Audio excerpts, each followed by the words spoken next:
Welcome to this edition of MBC News. The MBC team has been hard at work tracking down the stories for today's broadcast. But before we get to some of those reports, let's take a look at some of the top headlines with Taylor Neville in The Minute.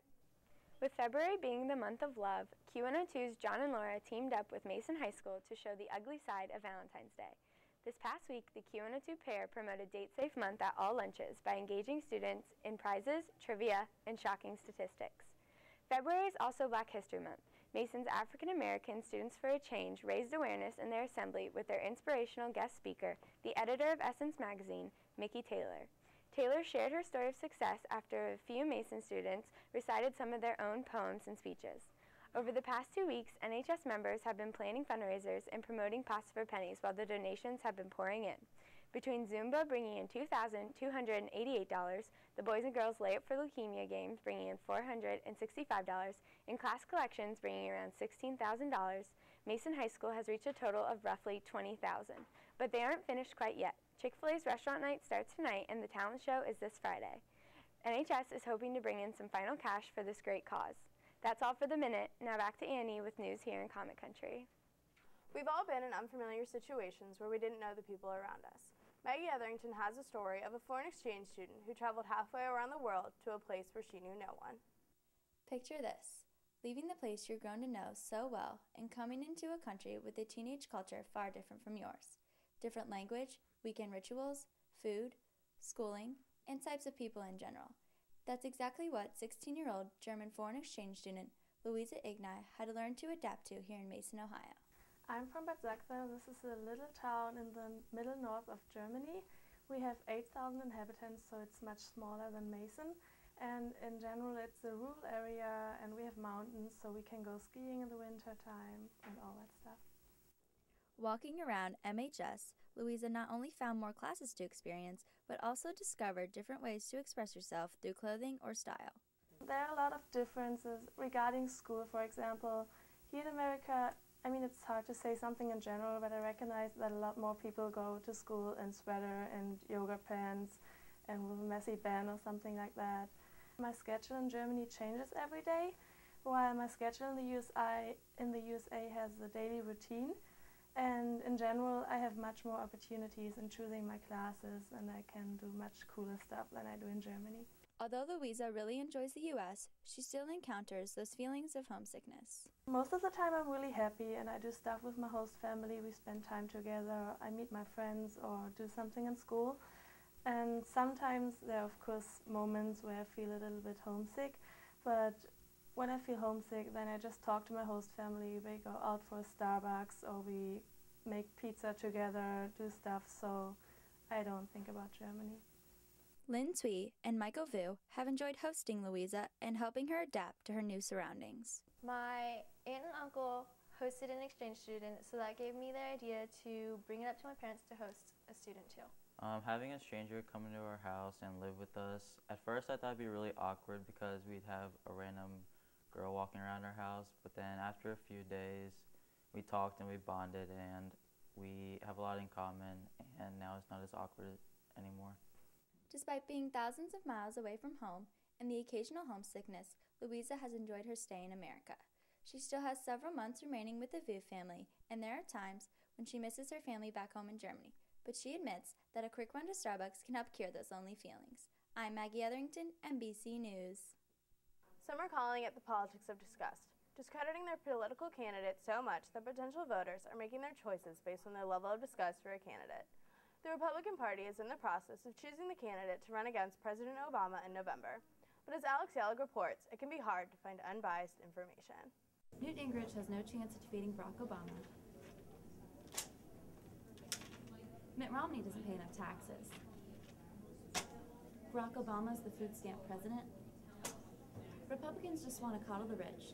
Democrats are Texans-bent liberals who are against capitalism. These messages are on television, the radio, internet, newspapers, and magazines.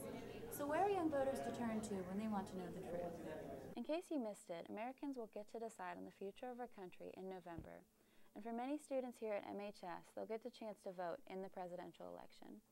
For many, the choice is easy. They'll vote party lines and go with the Republican nominee, or stick with Barack Obama for 4 more years. But in a time when our country faces so many challenges and Americans are questioning the direction of the country, it can be daunting to try to find some shred of truth hidden in all these mixed messages.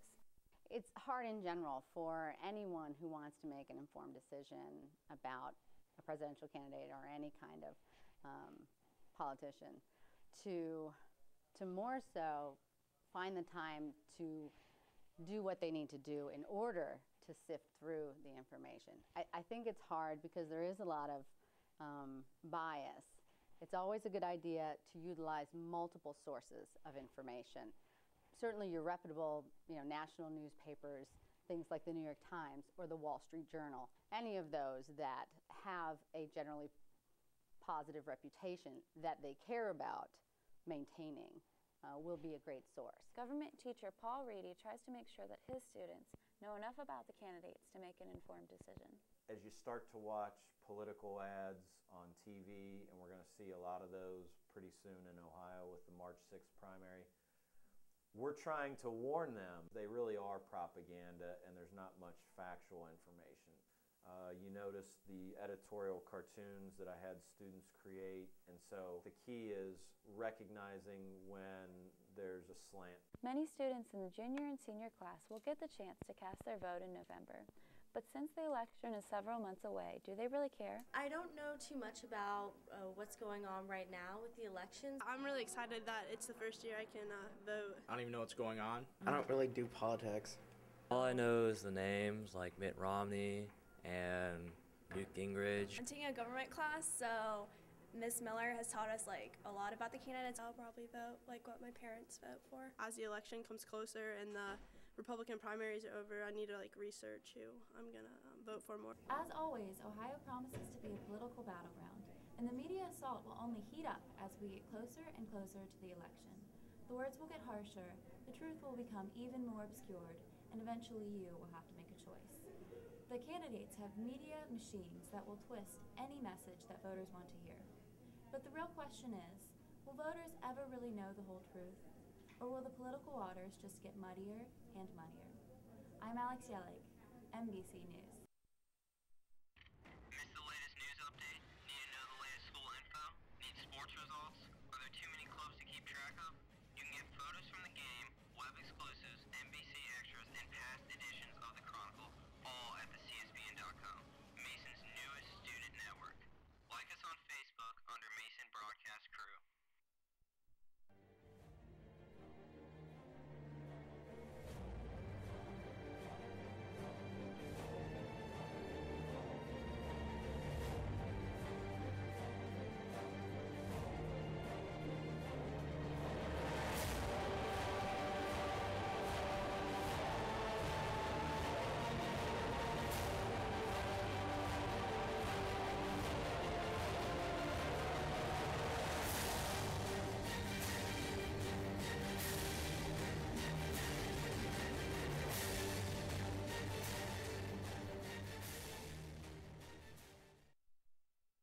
Winter sports have entered its final phase here at MHS, but before we take a closer look at some of the athletes making news here in Common Country, let's take a quick look at the headlines in The Minute. Common Country might get its name changed to